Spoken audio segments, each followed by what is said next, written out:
Welcome to Wonders and Miracles podcast, where we celebrate miraculous moments in everyday lives. I'm Liza Lawrence. I'm glad to have you join me as we celebrate wonders and miracles together. All right, well, I'm here with Jenni today from Alaska, and she's going to share a journey that she went on with her son, a 2,500-mile, 6-day journey from Portland to Alaska. And she really didn't want to go on this journey, but she did feel like it was important to support her son. And in return, she felt God's support for her on this journey. So we're going to hear all the details of this and the miracles that she saw. So Jenni, thank you for being on the show and tell us the story. Okay. So this was back in October. When we live in Alaska, you feel a little isolated. You can't just get in the car and drive somewhere kind of quick. And so going down to the lower 48 is kind of a big deal. And my son, Charlie, he turned 18 in October and he wanted to go down to Utah to visit. His classes are all online and he didn't get to go down the summer before when the whole family went down.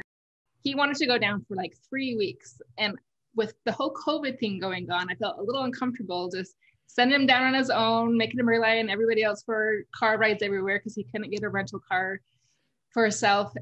So I was also having a friend trip during that time frame, and I was just going to go down for a few days, but I went ahead and went down for a longer time frame. And we were both scheduled to come back on the same day on a Tuesday. And the Sunday before we were to come back, a neighbor up here of ours, Dave, he had contacted Charlie and said, "Hey, we've been talking about this for a while, of you driving up in a truck and a trailer for me, and I found one. Would you be willing to drive this up?" And Charlie was all excited because he had been talking about this for months with this neighbor if the opportunity ever came up. And originally it would just be that he would fly from here down to the States and then drive up through, but we were already down there. So it was a little bit closer, but we still would have to fly to Portland and we were in St. George. And Charlie was very excited about it. I didn't want him to go by himself. That isn't a trip you go on by yourself. My husband would not be able to get off the time to be able to do it. It'd be a minimum of a 5-day journey because it's 2,500 miles. And then October in Canada, you already are into winter in a lot of places. So it hadn't snowed yet, but the thought in my mind was it could snow any day. Then what does that look like? So I was a little nervous about the whole thing. And I've done long journeys before. We used to live in Florida. We drove cross country a couple times. When we moved up to Alaska, we drove up here. So I'm not a stranger to long drives, but I was not excited to want to try to do that. Plus, he was young, right? Like he was only 18. To let him do that on his own would have been a little more risky, right? Definitely. But when I talked to Charlie to see, is it okay if we don't do this? He's like, "Oh, Mom, I want to do it so much." And as a mother, when I can support my child in something they really want to do, I want to do that. So I kind of got myself mentally geared up for doing this. And I started doing research, what route we should take, what all the details were.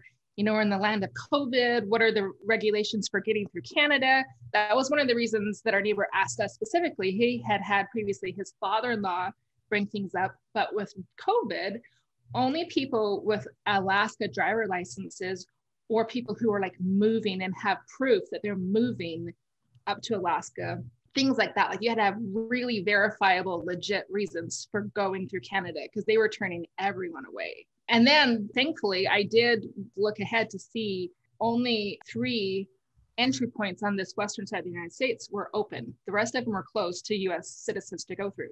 So I'm like, okay, so I already know this, I know the details. So I was doing my due diligence, trying to get all of my information gathered. I had prayed about it and I didn't feel any big, like, no, you should not do this. I felt peace about it. So I'm like, okay. So we got ourselves all gathered. We got to Oregon. We met up with the dealer that was selling us the truck and the trailer. We got the paperwork all taken care of.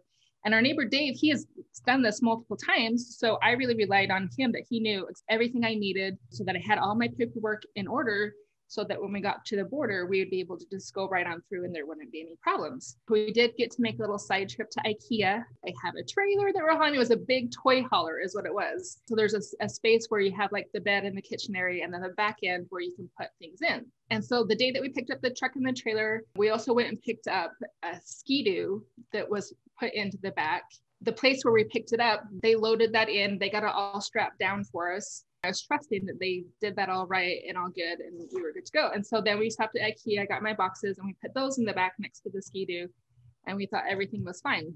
You know, Charlie just turned 18. He's had his driver's license for a couple of years, but he's used to driving small vehicles. He's never driven like a big truck and trailer. And this was long. The toy hauler, like a 40-foot long thing. We even measured it later on in the trip. We were 60 feet long from the tip of the truck to the tail end of the trailer. So, I mean, wow. We were big. This isn't just a small little trailer we were hauling behind us. And I had already told Charlie ahead of time, I'm driving for the first couple of days, partly because all through Portland, all the way up through Washington, it's freeway the whole way.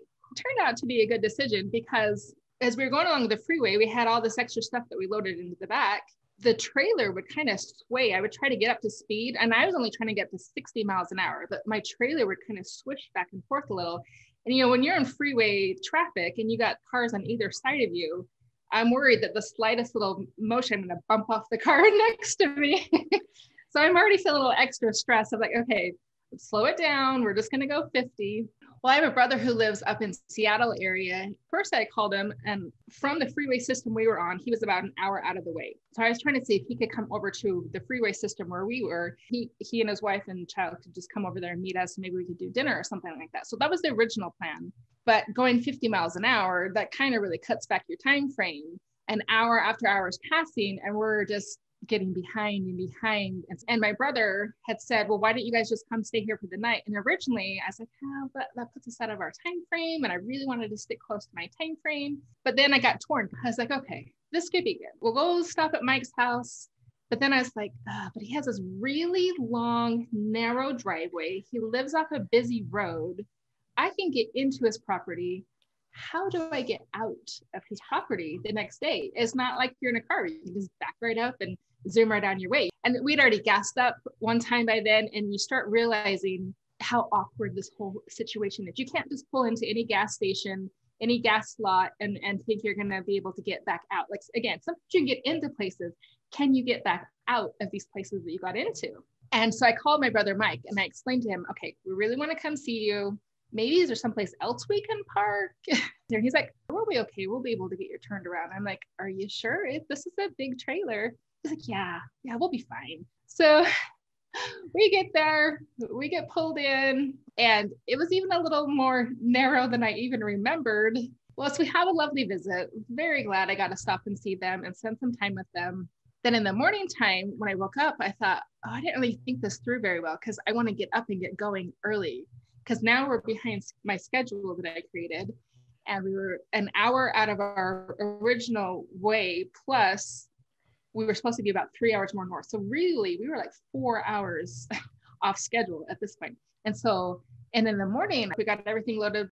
So this is where I call my miracle number one, because the day before when we stopped to pick up the Ski-Doo to get loaded in the back of the trailer, it was this big wide open parking lot. And I was trying to back up a little bit closer to the building, big wide open space. And I was having a really hard time getting my tail end to go the direction that I wanted. And it kind of wibbled this way and wobbled that way. Finally, I just stopped. So already I kind of had in my mind, I'm not very good at backing up trailers. And even in that wide open space, I had a really hard time. Well, again, at my brother's house, long driveway, post fence on both sides, leading all the way back to his house. And then he had a section in front of his house that was open, but then again, fence that surrounded the pasture. In a smaller truck and trailer, maybe it would have been really easy. But again, when we pulled up to his house the previous evening, the first comment my brother said was, wow, that is really big. So even though I tried to emphasize how big it was, he didn't really understand how big it was till he got there. So I said a little prayer in my heart and I said, Heavenly Father, really need your help about right now. I did not have high skills in backing a trailer up. And in case anybody has never backed a trailer up and doesn't understand this, the trailer almost goes the opposite direction that your steering wheel. Well, and I have to say, we have a big camping trailer and I've tried to back it and I can't. My husband has to do it. He's amazing at it, but he's had a lot of practice and it takes a lot of practice. If you've never done it, it is really hard. Yes. So I feel you. I'm like, oh, I couldn't have done that. I could not have done that. Because I think people who maybe haven't ever tried really don't understand why I would call this my miracle, but it was all on me. And I didn't want to hit any fences and I didn't want to hit my brother's house. So as I'm circling around the truck, kind of trying to get an idea, how can I do this? I started kind of almost seeing this picture in my mind. Okay, if I pull forward and kind of angle my truck this way, then as I'm backing up, there was this corner of the fence. And I was thinking in my mind, okay, this is going to be like a 500-point turn. We could do this, but we might be here for hours as we're like a little this way, okay, now a little this way, now a little this way. So I get in there, I pull forward and got myself angled a little bit. And then I don't want to be like cheesy and be like, and then the angels took over and we magically got out. But seriously, that is about how it happened because I backed up. I had to readjust one time. For me, this was a huge deal. I got backed up, we got turned around and we got faced the right direction. And I got out and I said, what just happened? That truly was a miracle. I'm going to give God the thanks that he deserves because truly it was not through my own skill and ability that happened. Anyways, so we got all on the road and life was good. And I was feeling kind of euphoric because I was, wow, that just happened. And again, we were having a little bit of that problem. We didn't know if our load wasn't quite centered correctly or if the hitch wasn't on tight enough, because we should be able to go at least 60 miles per hour. We stopped one place, we got the wrenches, we tightened things up, and sure enough, the bolts were not quite tight enough. We saw an RV place off to the side of the road, and we pulled over, and this really nice guy came out and he was looking everything over, and he's like, let me see your load in the back. And he's like, oh, yeah, let's get all the weight more to the center as we can. So all of my IKEA boxes we take and we put up on the bed. And then we scooched the watercraft to the center and pushed it forward a little bit. So we got it all good and centered and we got as much weight out of the back. And we took off and I was like, okay, that's a little better. We can go 60 miles an hour. Yay. And then we get all the way to the Canadian border. And again, I had hoped to get that far the night before. And now it's the next day. It's about 1:00 in the afternoon. But we get there. It's a beautiful, sunny Saturday. And there's no lines. And I don't know if it's always like this because I haven't come to the Canada border that often, but it had a couple lanes that said something, and then they had one lane that said Alaska only. And so I pull right up thinking, okay, they'll come right out and they'll help us. We sat there and we sat there and we sat there. And I was like, what? So finally get out of my car to go to the building to kind of see what's going on. And somebody comes out and is like, just go sit in your car and wait for your turn. I was like, okay. Finally, like 45 minutes later, somebody comes out to us and I have all my paperwork in my hand. So I could just hand it to him. So I have our passports, I have all the vehicle information. And he comes up and he's like, I'm just going to look for your license plate and write down your license plate. I was like, oh, well, this is a new vehicle we just purchased. So it just has the business tag in it. It doesn't have a license. He's like, well, don't you have temporary registration? I was like, what? I'm like, I have all the paperwork they gave me. He's like, yeah, when you buy a new vehicle, you need to register it. And I was like, I know, but I'm going up to Alaska and we'll register it when we get up to Alaska. He's like, no, you have to register it before. I was assuming that my neighbor Dave that had arranged this all, he had done this multiple times before.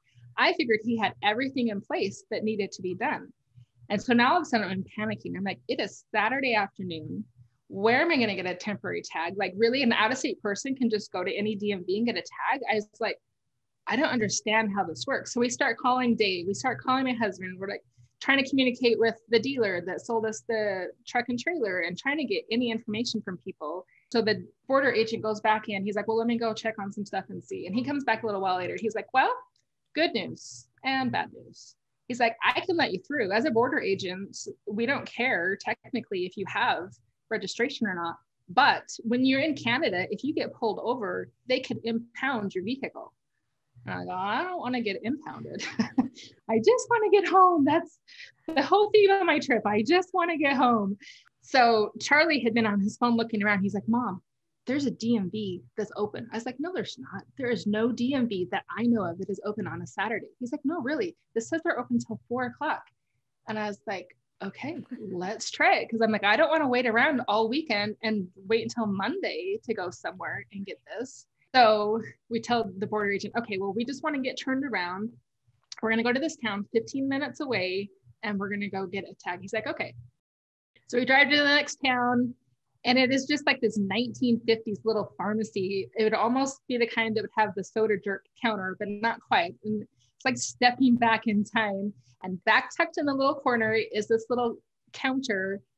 And it's not the true DMV, but it's like a DMV satellite that can do some of those DMV things. And so they had a 3-day temporary tag they could sell us. I was like, okay, well, we're not going to get home in 3 days, but we hopefully will get through Canada in 3 days. I'm like, good enough. So then the number 2 miracle was that there was a DMV that was open on a Saturday afternoon. And that blew my mind because my son was first like, yeah, there's a DMV open. I'm like, no, there's not. There is not. But again, God was watching out for us.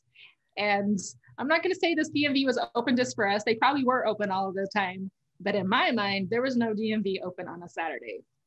And so we were able to get all the paperwork, get turned around, get back to the border. They took all our information and whatever. And then he comes back with this very official looking document.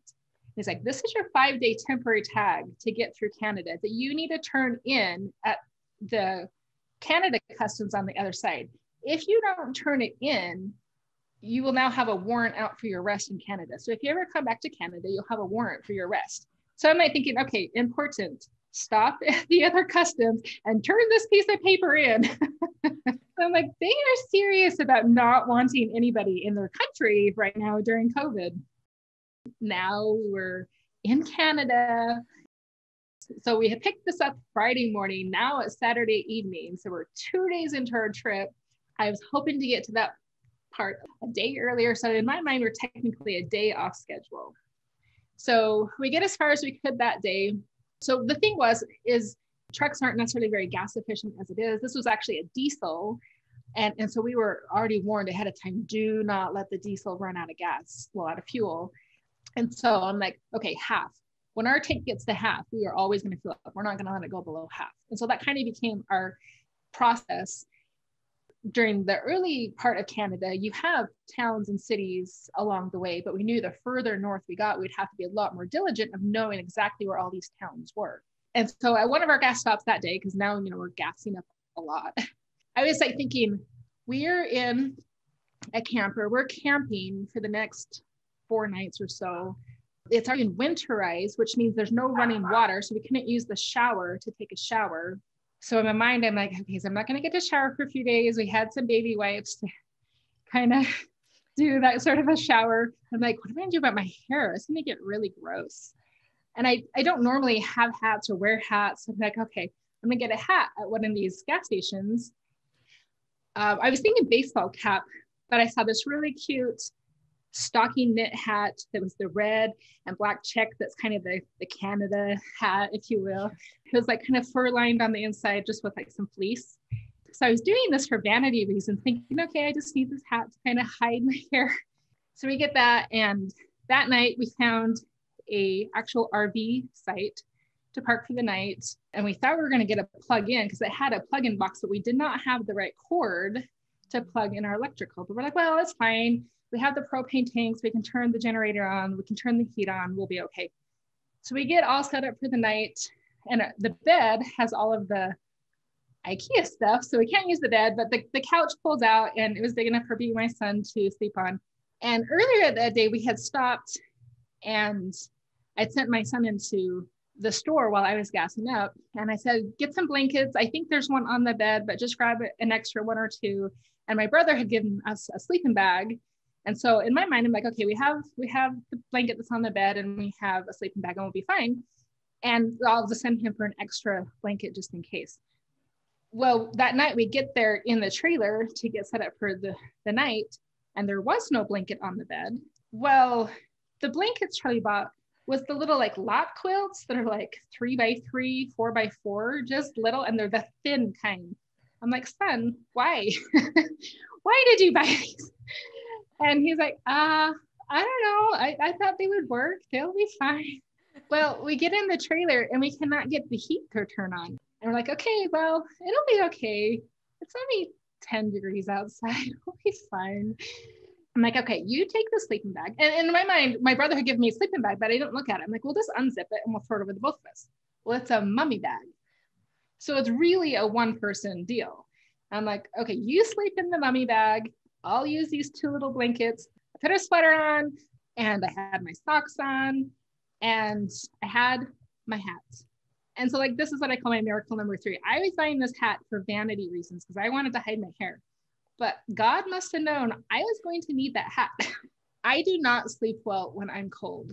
I've gone winter camping before, and even in a sleeping bag and everything, I just lay awake all night because I just can't get warm enough to fall asleep. I was able to sleep most of the night. I did wake up once in the middle of the night, and I woke up and my feet were kind of popsicles, but I was able to stay warm enough.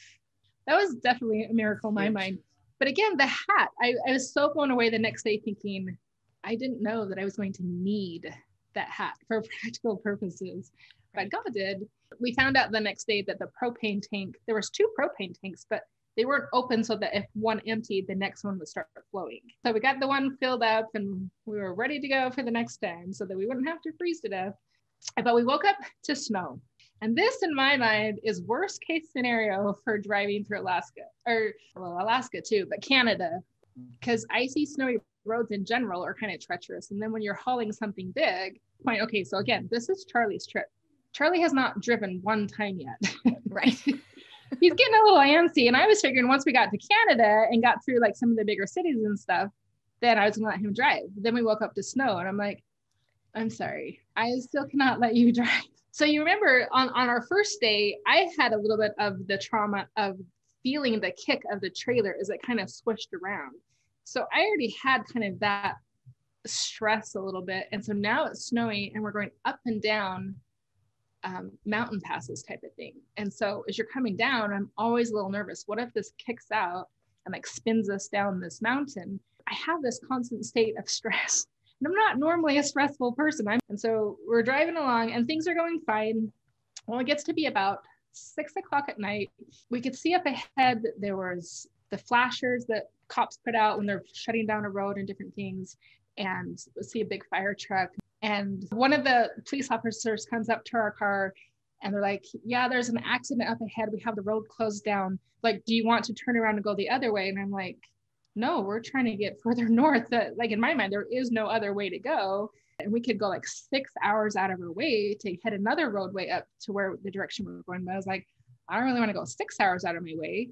He's like, well, the road might be closed for at least 4 hours. I don't want to take that risk of driving so far out of my way, and it's not on my map, and I didn't look at that roadway, and I don't know for sure.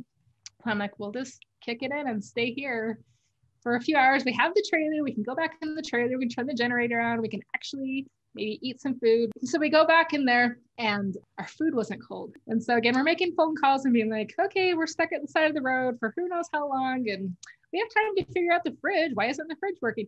And then we're turning the heat on and it's blowing out tons of cold air. And we're trying to figure this all out. And my son finally figures out, well, if I pull the breaker through the air conditioner, then it will blow just the hot air. So we got that figured out. So it would blow just hot air and not cold air at the same time. And then we turn the generator on to get the fridge on, to get our food back up to cold. So it's just like all these little things going wrong. And we're stuck at the side of the road and I'm trying to make the most of it. I'm trying to stay in my positive mind frame because I'm usually a pretty positive person. And then I call my husband to kind of tell him what's going on. And he calls back a little while later. And he's like, why are you guys taking that route? I'm like, what do you mean? He's like, well, you should have taken this other route. I was like, that would have been good to know like 10 hours ago before I chose this route. And I'm pretty committed to this route at this point. Well, anyways, all this stress of all these things that had happened. And I just like, I couldn't even have this conversation with my husband. So I literally just hung up the phone and I just sat down and I cried and I cried and I cried because I was like, could anything else go wrong? I was so stressed out. Like every little thing seemed to be going wrong. You know, when you get to that moment where just like everything piles, it's like not really that everything's so dramatically wrong, but in that moment, it feels like life is against you. I'm like, all I wanted to do was get home. Why didn't I get on the plane on Tuesday? So anyways, I had a good cry. That was honestly probably really good because, you know, emotionally, it's really good to let out your emotions and not keep them all in. And so honestly, it was really good for me to have that moment, just cry it all out and just let go. And after my good cry, I was able to have a little more perspective. I don't know if it ended up being 3 hours or 4 hours later, but finally they're like, okay, we're taking a pilot's card leading people. And then when we got to the other side, we were only 10 minutes from the next town. So then I was like, okay, it's 10 o'clock at night. We were hoping to go that 3 or 4 more hours further distance, but we got caught up and I was like, okay, we're not risking it. Why they closed the roads down was because there had been a fatal accident on the mountain. And so in my mind, I'm like thinking, okay, the roads are clearly very dangerous and I'm not going to risk this. It's already 10 o'clock at night. We're just going to go to bed and we'll just start again tomorrow. And so now it's Monday and I'm trying to remember if I let Charlie start driving yet. During the middle of the day, we had hit some dry roads. I was like, okay, I'll let you drive. So it wasn't until day 4 that he finally got to drive a little bit. All of this day, about midway into the day, you know, we're getting further north, and the more north you get, the less cell service there is, the less internet there is, the less gas stations there are, all this type of thing. So this is the point of the trip where you just have to be so much more diligent about your gas. And I had gotten a map, so I wasn't relying on my phone the whole time, because I'm like, if my map goes out, then what am I supposed to do? And so I'd gotten a paper map, and I had drawn the lines and circled all the little towns of where we were hoping to stop and where there would be most likely to be gas stations. And so I had this paper copy of information. And yeah, about partway through the day, no cell service. And so then I'm totally relying on this paper map, really hoping that it's going to lead me in the right direction and that has all the correct information. I'm actually on the right roads that I think that I'm on. So now it becomes this true like faith journey. So remember, our rule for the fuel was don't go below half tank. So when we get close to half tank, we'd be looking around for gas. Well, it was in the afternoon, we were only at about a quarter of a tank. So we had 3/4 of a tank of fuel still, but we're coming through this town and Charlie's like, Mom, should we fuel up? And I was like, no, well, I think we're fine. Cause I already had it mapped out. Like the next town's about here and we should make there just fine. And then I was like, no, go ahead, gas up. You know, we're going to stop and we'll get us a drink or something anyway. So go ahead and fuel up. And so he fuels up and then we get back in the car and then the roads are bad again. So I think I take over driving again, but we're having to go slow, like 30 miles an hour. I thought 50 miles an hour was painful. We're having to go like 30 miles an hour. And so it's taken us hours and hours longer to get to where we need to go. We get to that next town where we were going to originally fuel up. It's not even 8 o'clock at night and the fuel pumps are closed for the night. And in these smaller towns, they don't have card at the pump fuel stations. You have to go in to pay. And so the town it wasn't even 8 o'clock at night. The hours on the store said they were open till like 8 or 9. But they were like, must be like, oh, nobody's coming tonight. I guess I'll close up. And so they closed. So that was what I consider another miracle, was that we had gassed up at that previous town when we didn't even need fuel yet. So it was only 8 o'clock at night. So we decided to keep going. But if we hadn't gassed up, we wouldn't have been able to go further because the next town was a full half a tank away. And this is what I was noticing the most about all these little, like what I call miracles and God blessing me. They were so tiny that if I wouldn't have been paying attention, I wouldn't have really noticed. It wasn't like God, like, you need to gas up right now. You're going to run out of fuel. But like, there was nothing. It was just this tiny, like, should we gas up? No. Yeah, go ahead. I'm like, it's so subtle sometimes that sometimes we're going to miss it and not recognize when God is helping us and blessing us. And that was one thing I really noticed. God was really there in those small moments, blessing us and helping us. So that day turned into a really, really long drive. In my mind, I'm like, we just got to get further. Now we're already a day and a half behind. This is taking forever. And you got to remember, it wasn't just because I wanted to get home. I had a 3-day temporary tag for my vehicle, and I had a 5-day tag to get myself out of Canada. So there were legit time pressures more than I just wanted to hurry and get home. So I think we went to about midnight before we finally got to the next town where we really could stay, because we needed to fuel up again. And again, the gas stations were closed until morning time, to when somebody was physically there to take the money for getting the gas. The next day, all of a sudden we hit this wall of fog. And I've never seen fog so dense in my life. Because usually you can, see a little bit in front of your car and you can go at a slower pace and you can go, okay, well, we hit this wall and I couldn't see a thing. And this isn't a road that has any type of a shoulder where I could pull over safely and feel like, okay, I'll just park here for a while and kind of wait for the fog to go. I was like, I have to keep going. But this fog was so dense and so thick, I couldn't see the lines on the road. I was like literally blindly driving. But it was this really interesting metaphor of a situation. This is what life is like sometimes. We hit these sections where we're out of cell service. We don't feel the communication. We just have to keep moving forward. And sometimes we literally cannot even see where we're going. But if we keep moving forward with faith and with knowing there are certain things in life, I know that if I kind of stay at this side, I'm on my side of the road, I go slow enough, and eventually the fog is going to pass. I just have to keep moving forward. And it was a horrible experience to have to literally experience it, but it was beautiful to really have this now really relatable memory in my mind that, God teaches us by metaphor and story and scenario. And I was fine. And it was only a few minutes later that we kind of came through the fog. But I now always have this kind of thought and memory that sometimes faith is so blind. You have to just trust that the right thing to do is to keep moving forward. And then you'll be shown the way and you'll be able to see more clearly. I love that connection. What a neat experience to really have a physical experience and then make that spiritual connection. I think that's cool. But yeah, it wasn't really cool right at the time, right? And we hate it and even in life, we hate it, right? Like we're just going along feeling like, where is my connection with God? Where are you? Have you abandoned me? Like, and we don't love it at that time either. So it's so true. So we made it through Tuesday. We drove, the roads were pretty clear. I think Charlie got to drive most of the day. We're kind of feeling like, some breathing room, no big incidents, nothing really going on. The next day we get to the Canada border. I remember to turn my piece of paper in. It was no big deal. I just go into the counter, hand it to the lady. She says, okay, thank you. And I leave and we're all good. I'm like, okay, I'm not going to have a warrant out for my arrest in Canada. So we're good on that. We get to the US border, no big deal. They just let us right through.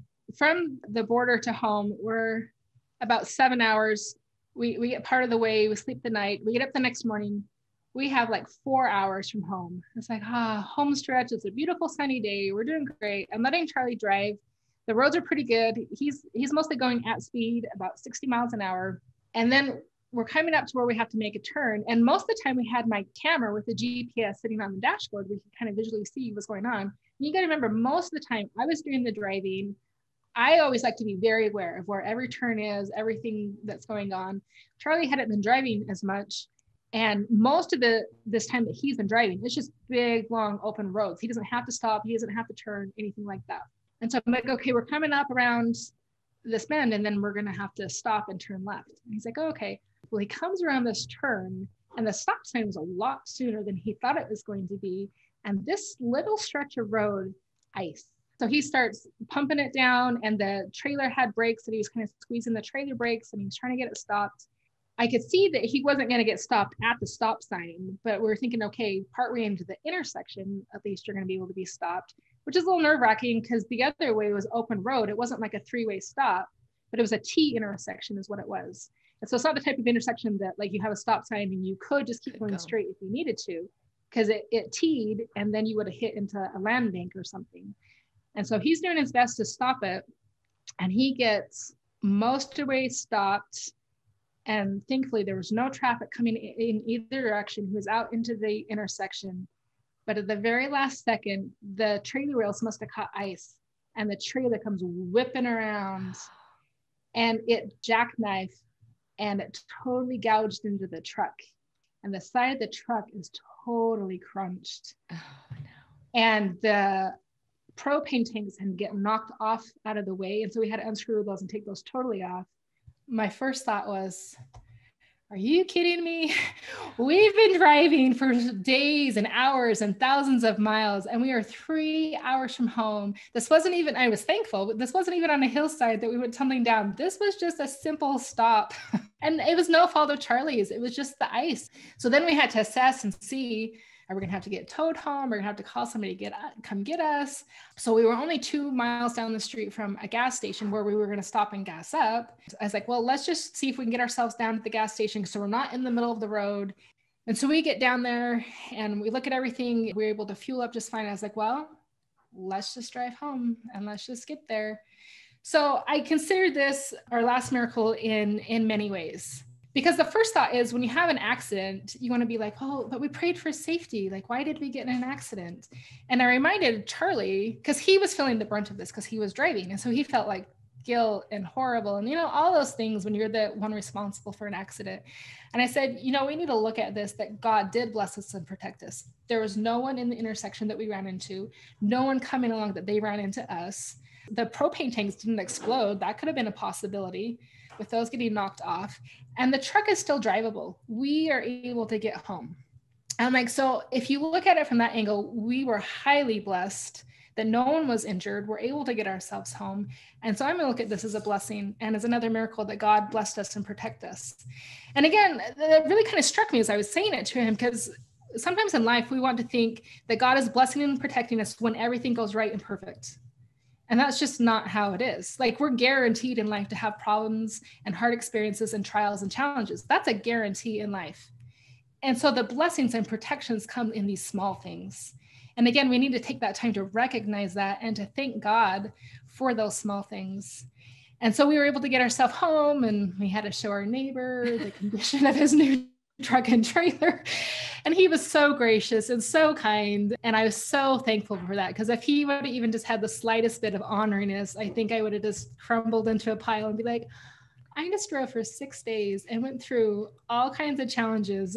But it took me a while to really process all the stress of it and to really start recognizing all the blessings. I took time to write it down, and I'm glad I did, so that I could see how God blessed us. And I didn't just dwell on all of what would be considered the negative things and the stressful parts. And I know I fully have released all of those emotional things, because I'm able to look back at this with almost a fondness. When I came home, there was no fondness for that trip. You're in survival mode. Yes. For sure. Wow. Yeah. The whole time you were telling me this story, the phrase was our big adventure. Like, you went on a massive adventure. And like you said, you're not necessarily an adventurous spirit of, wow, this was exciting, very stressful. But that is kind of how life is. It's a big adventure, very stressful. It can be very challenging and hard. And I loved all of your little insights and metaphors that you saw of this relates to life and how we have to walk blindly sometimes. And sometimes we don't feel like we have heavenly help or connection. But when we pause and look and reflect back after we've calmed down from the trauma of it, we can see. And I love that. Yeah, I love that you can see that and that you notice those places where God showed up for you and supported you on this really challenging journey. And I just have to share a little bit at the end that I have listened to your podcast before, and I was listening to it before I emailed you about sharing this.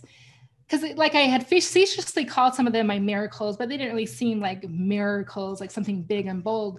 But on one of your podcasts, somebody had mentioned that, miracles are the everyday ordinary things. And it just like really hit me. And I think the Spirit really said, you need to share your story. And so then that's when I started pondering through it more and really seeing more of the details and more of the miracles, and that they are sometimes seemingly ordinary, but when we take the time to recognize them for what they are and feel the gratitude and appreciation, we really can see the hand of God in our life more often than we think that it's there. Amen. I completely agree. I'm glad that someone else's message touched you so that you could share your message, which will touch. It's touched me, but it'll touch someone else as well and help us recognize that we need to pay attention, that God is helping all the time. So I love that. Thank you. Thank you. Well, thank you so much. Thank you so much for listening to this miracle story. Please subscribe to my channel if you liked it. You can